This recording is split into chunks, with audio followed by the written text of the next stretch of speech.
जंगल में मेला लगने वाला था। रानो चिड़िया उदास बैठी थी। उसका चीनी का डिब्बा बिल्कुल खाली था। कुकू को बहुत भूख लगी थी। माँ, कल मेला है, क्या हम वहाँ जलेबी की दुकान नहीं लगाएंगे? मुझे आपके हाथ की जलेबी खानी है। बेटा, चीनी खरीदने के लिए एक भी पैसा नहीं है।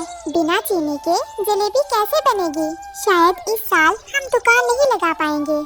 रानो हिम्मत करके उधार मांगने राशन की दुकान पर गई। सेठ जी, मुझे थोड़ी चीनी उधार दे दीजिए। मेला खत्म होते ही मैं पैसे चुका दूंगी।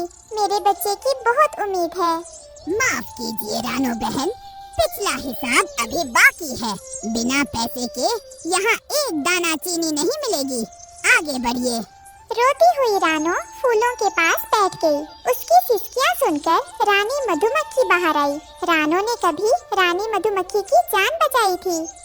रानो बहन, क्यों रो रही हो? चीनी नहीं है तो क्या हुआ? मेरे पास दुनिया की सबसे मीठी और शुद्ध चीज है, शहद। तुम चीनी की जगह शहद ले जाओ। लेकिन रानी बहन, शहद तो बहुत कीमती होता है, तुम्हारे आंसुओं से ज्यादा कीमती नहीं। ले जाओ और शुद्ध जलेबी बनाओ। दूसरी तरफ कालू कौवा अपनी जलेबियों की तैयारी कर रहा था। उसे ज्यादा मुनाफा कमाना था। चीनी बहुत महंगी है और केसर तो उससे भी महंगा। मैं मैदे में ये लाल पेंट और ढेर सारी नकली चीनी मिला देता हूँ। जलेबी लाल और चमकदार दिखेगी। बच्चे तो रंग देखकर ही टूट पड़ेंगे।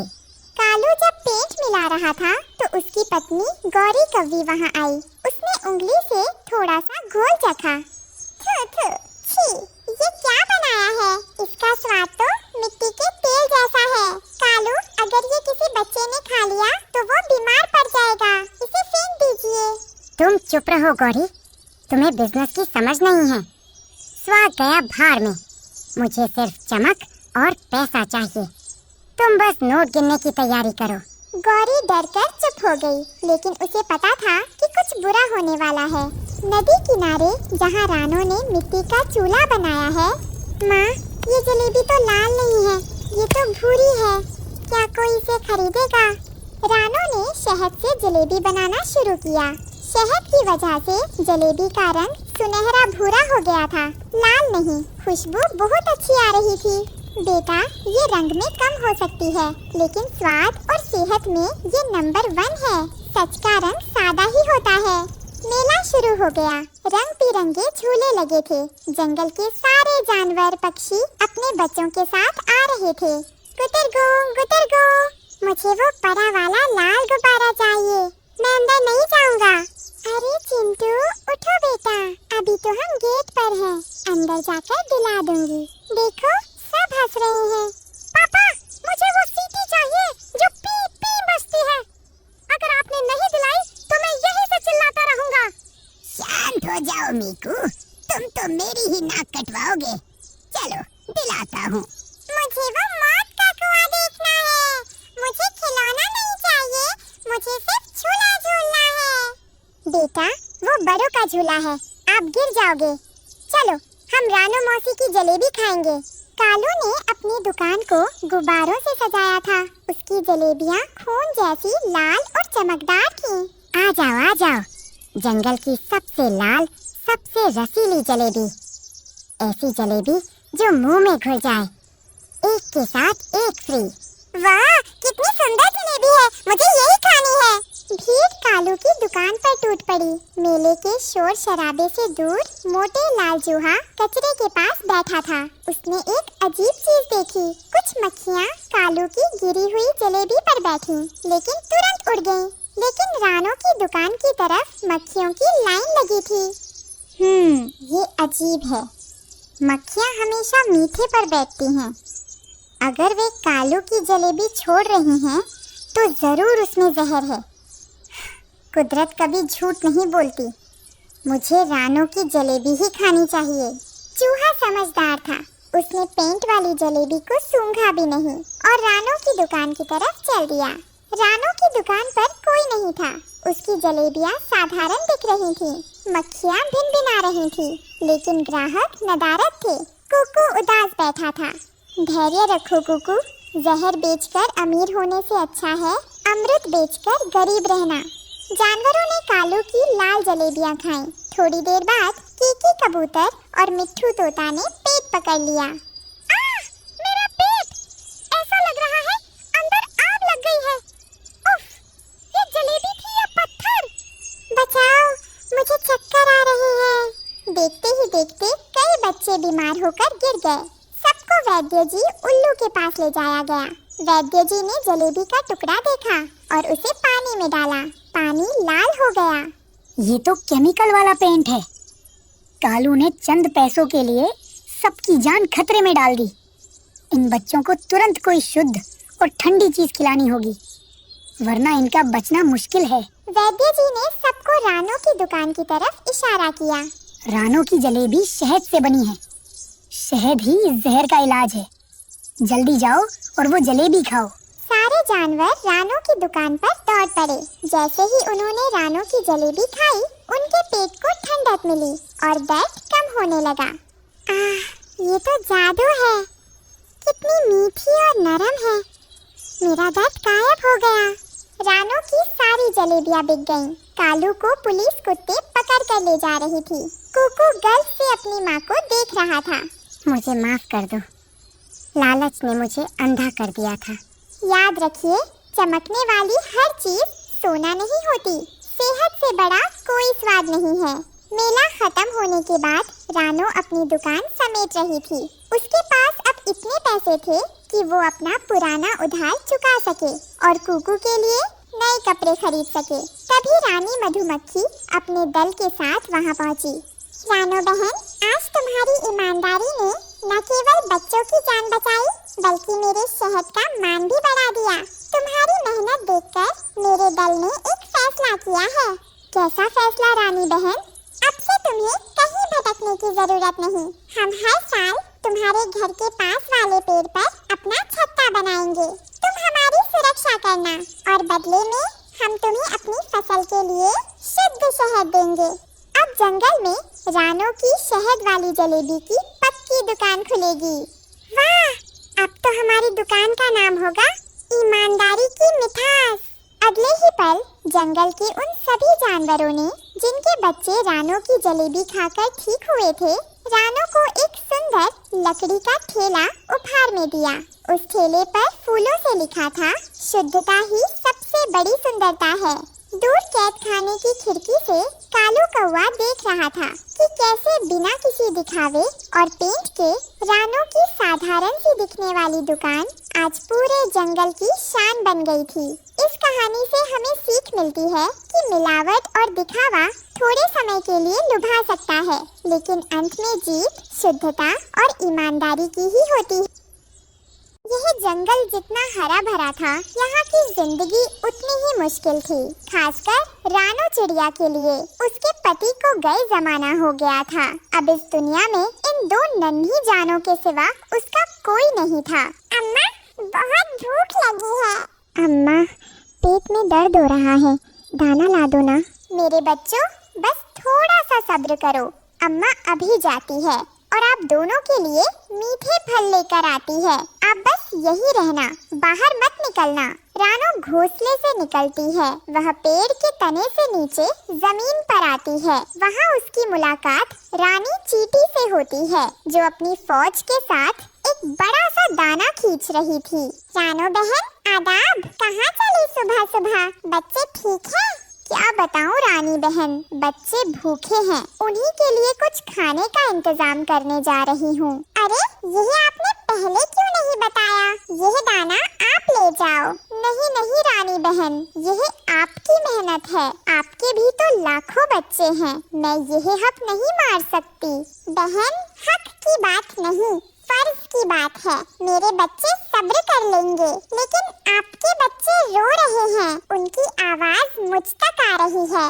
आप यही ले जाओ। दोस्ती से बढ़कर कोई दाना नहीं होता। रानी चींटी उसे देखकर मुस्कुराती है और अपनी फौज के साथ दूसरे काम पर लग जाती है। लेकिन उस आसमान पर एक जालिम की हुकूमत थी, एक वहशी शिकारी चील। उसका खौफ ऐसा था कि परिंदे अपने बच्चों को घोंसलों से बाहर नहीं निकलने देते थे। पास के एक जामुन के पेड़ पर कालू कौवा और गोरी कौवी सब सब देख रहे थे। अजी, आज तो जंगल में बड़ी शांति है। ये शांति तूफान से पहले की है गोरी। चील भूखा है, आज कोई न कोई शिकार बनेगा। हमें बस नजर रखनी है कि बाकी बचा खुचा माल हम उठा सकें। रानी चींटी का दिया दाना खाकर रानों के बच्चे सो गए थे।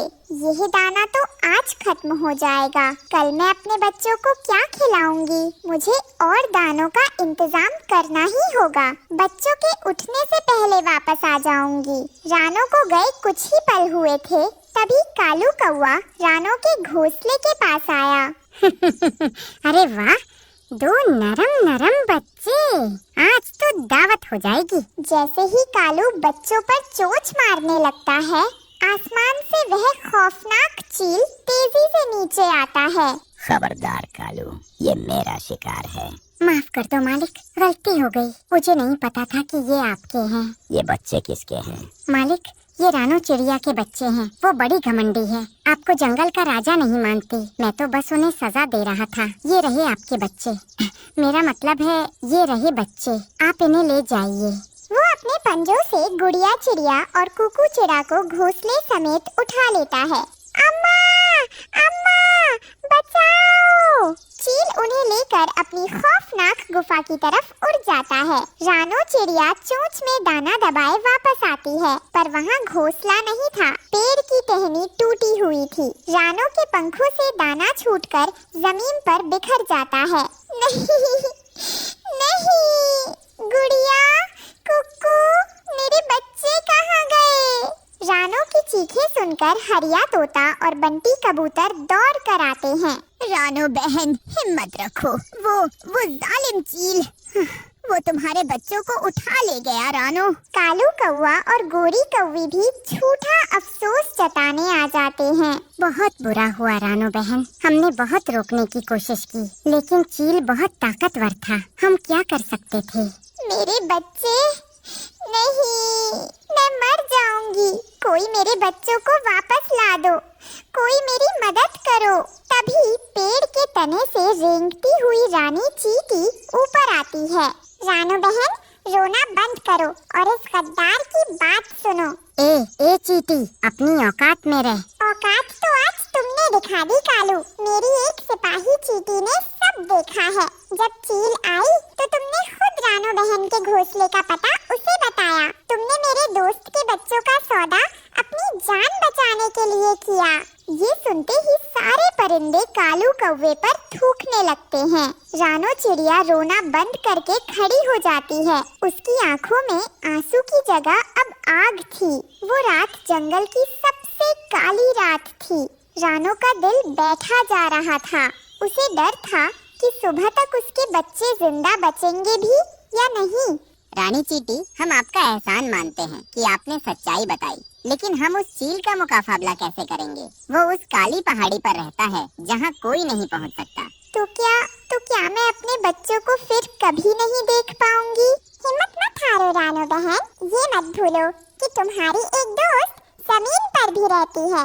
आप क्या करेंगी रानी बहन? आप सब परिंदे आसमान में उसकी गुफा ढूंढो और मैं जमीन के रास्ते अपनी फौज लेकर आती हूँ। हम चींटियाँ गन से रास्ता ढूंढती हैं। चील जहाँ भी तुम्हारे बच्चों को ले गया है, उनकी गन हवा में होगी, जमीन पर होगी। मेरी फौज आज रात जंगल का जर्रा जर्रा छान मारेगी। रानी चींटी अपनी लाखों चींटियों को हुक्म देती है। चींटियों की एक काली लहर जंगल के हर कोने में फैल जाती है। दूसरी तरफ उस खौफनाक पहाड़ी की चोटी पर चील अपनी गुफा में बैठा था। कुकू, मुझे अम्मा के पास जाना है। ये जगह कितनी डरावनी है। डरो मत गुड़िया, अम्मा जरूर आएंगी, वो हमें बचा लेंगी। तुम्हारी अम्मा वो यहाँ तक पहुँचने का सोच भी नहीं सकती। सुबह का सूरज निकलते ही मैं तुम दोनों का मजेदार नाश्ता करूँगा। तब तक सो जाओ। रानो, हरिया और बंटी कबूतर गुफा को ढूंढते हुए वहाँ पहुँच जाते हैं। रानो बहन, रुको, हम एक साथ हमला नहीं कर सकते। मैं और इंतजार नहीं कर सकती। मेरे बच्चों को छोड़ दो जालिम। तो तो तुम आ ही गई अपने बच्चों की मौत का तमाशा देखने। चील रानो पर हमला करने के लिए झपटता है। ऐन मौके पर हरिया तोता और बंटी कबूतर आकर चील से टकरा जाते हैं। रानो बहन, तुम बच्चों को बचाओ, हम इसे रोकते हैं। एक भयंकर लड़ाई शुरू हो जाती है, लेकिन चील बहुत ताकतवर था। उसने अपने पंजों से एक ही वार में हरिया तोते का पंख जख्मी कर दिया। बंटी कबूतर भी लहूलुहान हो गया। इससे पहले कि चील रानो पर वार करता, उसे अपने पैरों पर कुछ रेंगता हुआ महसूस हुआ। उसने नीचे देखा। ये क्या बकवास है? चींटियाँ? रानी चींटी लाखों चींटियों के लश्कर के साथ पहाड़ी पर चढ़ आई थी। हमला! इसकी आंखों पर हमला करो, इसे अंधा कर दो। हजारों चींटियां उसके परों में, उसके बदन में घुस गईं और उसे काटने लगीं। मेरी आंखें! हटो, हटो यहाँ से! वो हवा में ठीक से उड़ नहीं पा रहा था, क्योंकि उसकी आंखें लहूलुहान हो चुकी थी। वो अंधा हो चुका था। रानो बहन, जाओ, अपने बच्चों को ले आओ। रानो बच्चों को अपनी पीठ पर बिठाती है। वह सब तेजी से गुफा से बाहर निकलते हैं। चील अभी भी दर्द से तड़प रहा था। वह उस खौफनाक पहाड़ी से बहुत दूर निकल जाते हैं। रानो ने अपने बच्चों को एक घने पेड़ की टहनी पर उतारा। मेरे जिगर के टुकड़ों, मेरी गुड़िया, मेरा कुक्कू। लेकिन रानो की मुस्कान अचानक गायब हो गई। उसे अपनी दोस्त की याद आई। रानी बहन, मेरी रानी बहन कहाँ है?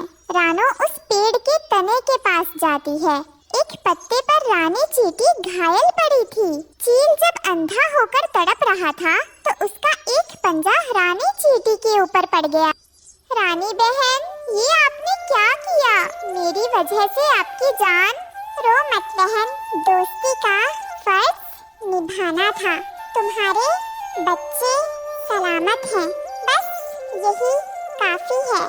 इतना कहकर रानी चींटी की आंखें हमेशा के लिए बंद हो गईं। आज उसके बच्चे बच गए थे, लेकिन रानो चिड़िया ने इस जीत की सबसे बड़ी कीमत चुकाई थी। उसने अपनी सबसे सच्ची दोस्त को हमेशा के लिए खो दिया था। रानो चिड़िया का घोंसला जंगल के उस हिस्से में था जहाँ एक गंदा तालाब था। वहाँ हमेशा बदबू आती रहती थी। उसके बच्चे कुकू और गुड़िया घोंसले में मुंह सिकोड़े बैठे थे। मम्मा, यहाँ कितनी गंदी बू आ रही है, मुझसे सांस नहीं ली जाती।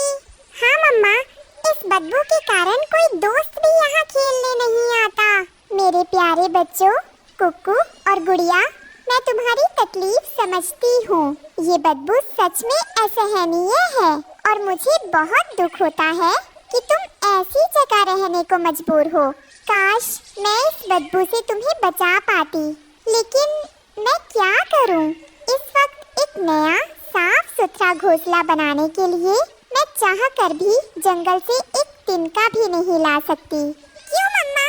जंगल में तो बहुत तिनके हैं। बेटा, अब वो तिनके हमारे नहीं रहे। दोस्तों, ये रहे हमारी आज की वीडियो के प्यारे सब्सक्राइबर्स और फॉलोअर्स के नाम। रंजना, यास्मीन, निशा शर्मा, आयुष शर्मा, ऋषु शर्मा, ऋचा सक्सेना। जो नहीं चुने गए, चिंता मत करो, अगली बार तुम भी बन सकते हो जंगल के सुपरस्टार। दोस्तों, अगर आप भी चाहते हैं मैं आपका नाम अपनी कहानी में लूं, तो देर किस बात की। लालची कालू कौवे ने खुद को जंगल का ठेकेदार घोषित कर दिया है। उसने जंगल की हर घास और लकड़ी पर कब्जा कर लिया है। अब वो एक एक तिनका दानों के बदले बेचता है और मेरे पास तो उसे देने के लिए दाने भी नहीं है। रानो चिड़िया उदास होकर अपने बच्चों को देखती है। जंगल के बीचों बीच कालू कौवा एक बड़े से पत्थर पर अकड़ कर बैठा था। उसने अपने गले में जंगल ठेकेदार की एक तख्ती लटकाई हुई थी। उसके दो गुंडे मोटे कौवे पास में खड़े थे। जंगल के सारे पंछियों, कान खोल कर सुन लो। आज से इस जंगल के हर सूखे तिनके, हर लकड़ी और हर घास फूस पर मेरा कालू ठेकेदार का कब्जा है। हाँ हाँ, अब कुछ भी मुफ्त में नहीं मिलेगा, सबका मोल लगेगा। कालू अपने गुंडों की तरफ मुड़ता है। और तुम दोनों पूरे जंगल में गश्त लगाओ। जी ठेकेदार जी। अगर कोई भी चिड़िया या पक्षी मेरी इजाजत के बिना जमीन से एक तिनका भी उठाते दिख जाए तो फौरन उसे पकड़ लेना। और सजा मालिक? उसकी चोंच से वो तिनका छीन लेना और उसे मेरे सामने पेश करना। अब कोई भी गरीब इस जंगल से मुफ्त में अपना घर नहीं बना पाएगा। अब वो रानो आएगी तिनके मांगने, तब मजा आएगा। जंगल के उस पार एक किसान और उसकी पत्नी अपने गुलाब के खेत में सूखे पौधों को छांट रहे थे। भाग्यवान, ये सबसे अच्छी वाली गुलाब की कलम भी सर्दी से सूख गई। अरे ये तो बहुत कीमती थी। अब ये किसी काम की नहीं, इसे कूड़े में फेंक दो।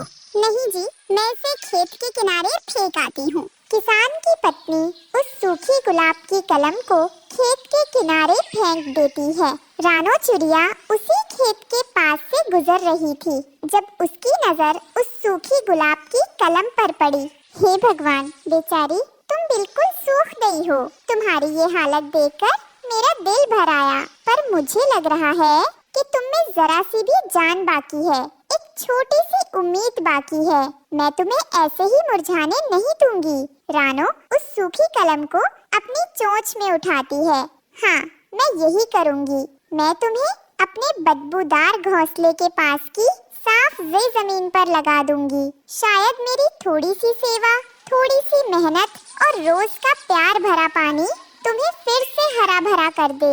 मुझे उम्मीद है तुम फिर से जी उठोगी। रानो उस कलम को लाकर अपने बदबूदार घोंसले से थोड़ी दूर साफ जमीन पर लगा देती है और तालाब से अपनी चोंच में पानी लाकर उसे सींचती है। रानो रोज उस सूखी कलम को पानी देती। एक दिन जब रानो उस कलम को पानी दे रही थी, एक बहुत कमजोर और छोटी सी तितली वहां आकर गिर पड़ी। पानी, मुझे थोड़ा पानी दो, मैं प्यास से मर रही हूँ। हे भगवान, इस बेचारी के तो पंख भी नहीं हिल रहे। रानो ने जो पानी अपनी चोंच में उस गुलाब के लिए भरा था, वो सारा पानी उसने तितली को पिला दिया। बहन, आप ये पानी पी लो, गुलाब को मैं बाद में पानी दे दूंगी। पानी पीते ही उस तितली के पंख चमकने लगे और वो एक खूबसूरत जादुई तितली में बदल गई। आप कौन? मैं इस जंगल की जादुई तितली हूँ। रानो, मैं तुम्हारी अच्छाई देख रही थी। तुमने एक सूखी बेजान कलम को बचाने के लिए इतनी मेहनत की और जब उस कलम को पानी की जरूरत थी तब भी तुमने मुझसे अपनी चोंच का पानी बांट लिया। वो तो मेरा फर्ज था। तुम्हारी इसी दया का फल तुम्हें जरूर मिलेगा। जादुई तितली उड़कर उस सूखी गुलाब की कलम पर बैठ गई। जैसे ही तितली ने सूखी कलम को छुआ, एक चमत्कार हुआ। वो कलम तेजी से बढ़ने लगी। उसकी टहनियाँ आपस में गुथकर एक सुंदर मजबूत गुलाब के घर में बदल गई। मम्मा, देखो! वो घर हजारों खुशबूदार फूलों से खिल उठा, जिसकी मीठी खुशबू ने तालाब की सारी बदबू खत्म कर दी। मेरे बच्चों, हमारा नया घर गुलाब के घर की मीठी खुशबू सूंघकर हरिया, बंटी और गिल्लू हैरान होकर रानो के पास खींचे चले आए। रानो दीदी, ये अद्भुत खुशबू कहाँ से? तीनों की नजर उस खूबसूरत गुलाब के घर पर पड़ती है और वे अवाक रह जाते हैं।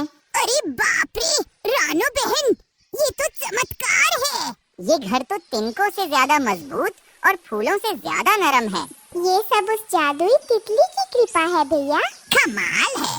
एक तरफ वो लालची कालू ठेकेदार है और दूसरी तरफ आप हैं, जिसे नेकी के बदले पूरा जादुई घर ही मिल गया। इसे कहते हैं ऊपर वाले का इंसाफ। गुलाब के घर की खुशबू कालू और गोरी के घर तक भी पहुंची। जी, ये खुशबू कहाँ से आ रही है? अरे ये रानो, उसने गुलाब का महल बना लिया। हमें भी ऐसा ही घर चाहिए। हम उस बदबूदार घोंसले में नहीं रहेंगे। मैं समझ गया, ये सब उस इंसानी खेत के गुलाबों का कमाल है। रात में कालू और गोरी ने लालच में इंसानी खेत से किसान के सबसे अच्छे ताजे गुलाब के पौधे चुरा लिए और उन्हें अपने घर के ऊपर लगा दिया। रानू ने एक सूखी कलम उठाई थी। हम ये ताजे पौधे लाए हैं। हमारा घर 10 गुना बड़ा बनेगा। जादुई तितली, हमें घर दो। लेकिन कोई तितली नहीं आई। उल्टा चुराए हुए सारे पौधे मुरझा गए और उनकी टहनियाँ कांटों से भर गईं। कालू जी, ये कांटे तो मेरे पंखों में छुप गए। हाय, मेरा पैर। उनका घोंसला कांटों के ढेर में बदल गया जिसमें वे खुद फंस गए थे। उन्हें लालच का कड़वा फल मिल गया था, जबकि रानो अपनी नेकी के मीठे खुशबूदार फल का आनंद ले रही। रामपुर गांव में एक बूढ़े दादाजी रहा करते थे। दादाजी अकेले ही अपनी छोटी सी झोपड़ी में रहते थे। उनका सबसे बड़ा शौक था पेड़ पौधे लगाना। उनके बगीचे में आम, अमरूद, केला, संतरा हर पेड़ था, पर एक पेड़ की कमी हमेशा उन्हें खटकती थी।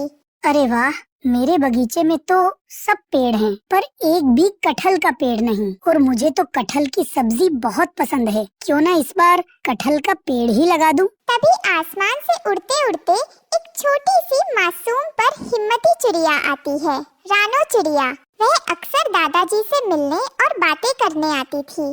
दादाजी, दादाजी, ये आप क्या सोच रहे हैं? रानो बेटी, मैं सोच रहा हूँ इस बार अपने बगीचे में कटहल का पेड़ लगाऊं। कटहल का पेड़? अरे दादाजी, लोग तो आम, जामुन, अमरूद लगाते हैं। ये कटहल कौन लगाता है? इतने बड़े बड़े कांटे होते हैं उसमें। बेटी, तू नहीं जानती, मुझे और मेरी रमा को कटहल की सब्जी बहुत पसंद थी, बस इसीलिए। अगली सुबह दादाजी बीज और खाद लेकर बगीचे में आए। रानो भी उनके साथ थी। देख रानो, पौधा ऐसे बोया जाता है। पहले मिट्टी को ढीला करो, फिर बीज दबाओ और ऊपर से पानी डालो। वाह दादाजी, मुझे भी सीखना है। मैं भी आपके साथ पानी डालूंगी। इस तरह रानो और दादाजी ने मिलकर कटहल का बीज बो दिया। सिर्फ एक हफ्ते में छोटा सा पौधा एक विशाल पेड़ में बदल गया और उस पूरे पेड़ पर बस एक ही कटहल लटका हुआ था। हे भगवान, ये कैसे संभव है? एक हफ्ते में इतना बड़ा पेड़ और सिर्फ एक कटहल। खैर, कहते हैं ना, कुदरत के आगे किसी की नहीं चलती। हो सकता है इसमें भी भगवान का ही कोई करिश्मा हो। दादाजी, मुझे लगता है ये साधारण पेड़ नहीं है, इसमें कुछ रहस्य छुपा है। दादाजी के इतना बोलते ही वह कटहल पेड़ से टूटकर नीचे गिर जाता है। दादाजी उस कटहल को उठाते हैं और अपने साथ अपने घर ले आते हैं। तभी अचानक वह कटहल बोल पड़ा। रुको दादाजी, मुझे मत काटो। मैं कोई आम कटहल नहीं हूँ, बल्कि मैं एक जादुई कटहल हूँ। भगवान के लिए मुझे मत काटो दादाजी, मैं एक जादुई कटहल हूँ। दादाजी ठिठक गए। उन्होंने बड़ी बड़ी आँखों से कटहल को घूरा। ये क्या? तुम बोल सकते हो? कटहल होकर बोलते हो? हाँ, मैं बोल सकता हूँ, और सिर्फ बोल ही नहीं सकता, बल्कि तुम्हारी इच्छाएं भी पूरी कर सकता हूँ। अरे वाह दादाजी, ये तो कमाल हो गया।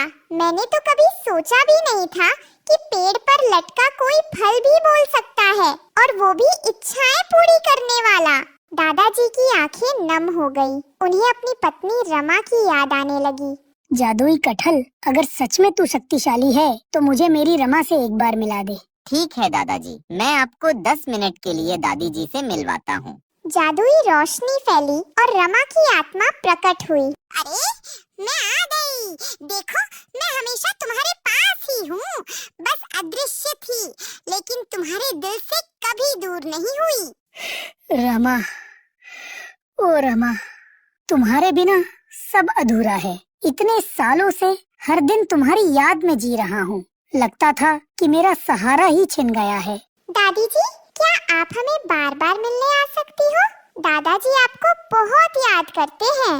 नहीं बेटी, मेरा समय बस कुछ पल का है। चलो, अब मेरे जाने का वक्त हो गया है। अब मैं जा रही हूँ। बहुत बहुत शुक्रिया जादुई कटहल, तुम्हारी वजह से आज मैं बहुत खुश हूँ। कुछ दिनों बाद जंगल के बाकी पंछी अपने घरों से उड़कर दाना खोजने चले गए थे, लेकिन रानो एक टूटी डाल पर बैठी थी। मेरे छोटे छोटे बच्चे भूख से तड़प रहे हैं। ना दाना है, ना घोंसला। बारिश आती है तो पर भीग जाते हैं। रानो चिड़िया ने हिम्मत जुटाई और दाना खोजने निकली, लेकिन जहाँ भी गई वहाँ दूसरे पंछी पहले से ही बैठे थे। अरे रानो, यहाँ मत आओ, ये जगह मेरी है, तुम कहीं और जाओ। सब जगह बस रानो ही आ जाएगी क्या? पहले अपने लिए घर बना, फिर दूसरों के पीछे भागना।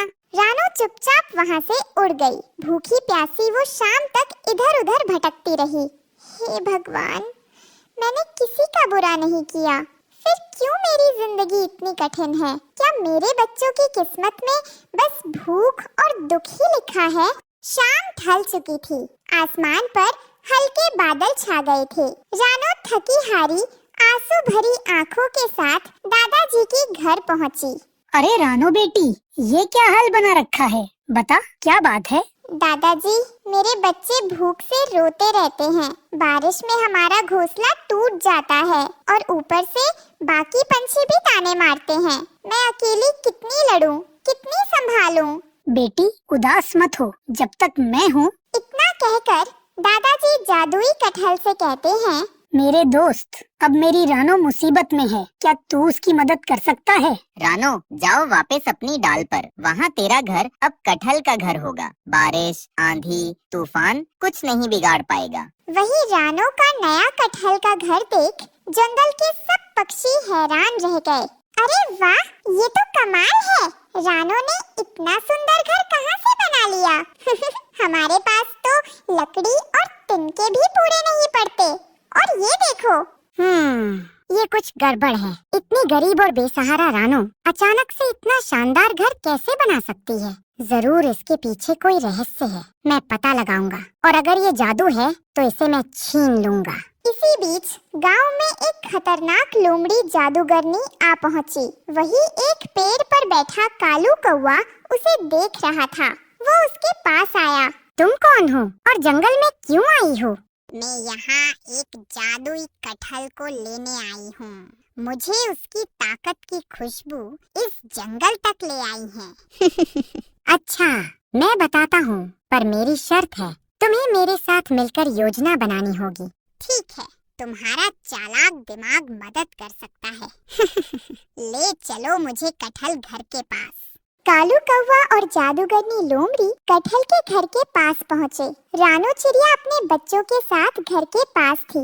रानो चिड़िया, मुझे चुपचाप वो जादुई कटहल घर दे दो। चाहे कुछ भी हो जाए, मैं वो जादुई कटहल तुम्हें नहीं दूंगी। वहीं दूसरी तरफ जादुई कटहल दादाजी को उस जादूगरनी के बारे में बताता है। हमें रानो की मदद करनी होगी और उसके लिए मुझे तुम्हारे शरीर की जरूरत होगी। और कटहल अपनी शक्तियों से दादाजी के शरीर में प्रवेश करता है, जिससे दादाजी एक सुपर हीरो की तरह जादूगरनी के बाल को पकड़कर हवा में उड़ते हुए जंगल से बाहर ले आते हैं। अरे मुझे छोड़ो, मुझे बहुत दर्द हो रहा है। अरे तुम बूढ़े दादा, तुम्हें सुनाई नहीं दे रहा क्या? मैंने कहा मुझे छोड़ दो। अब मेरे अंदर जादुई कटहल की शक्तियाँ आ चुकी हैं। तो अब बता, तुझे अब भी जादुई कटहल चाहिए क्या? हाँ, मुझे अभी भी वो कटहल चाहिए। दादाजी ने जादुई मंत्र चलाए और लोमड़ी को पकड़कर एक बोतल में कैद कर दिया। रानो बेटी, याद रखो, जादुई ताकतें अपने लिए नहीं, दूसरों की मदद के लिए होती हैं। हाँ दादाजी, मैं वादा करती हूँ कि मैं इस घर को सबके लिए सुरक्षित बनाऊंगी। इस तरह रानो चिड़िया और दादाजी जादुई कटहल के साथ हंसी खुशी रहने लगे।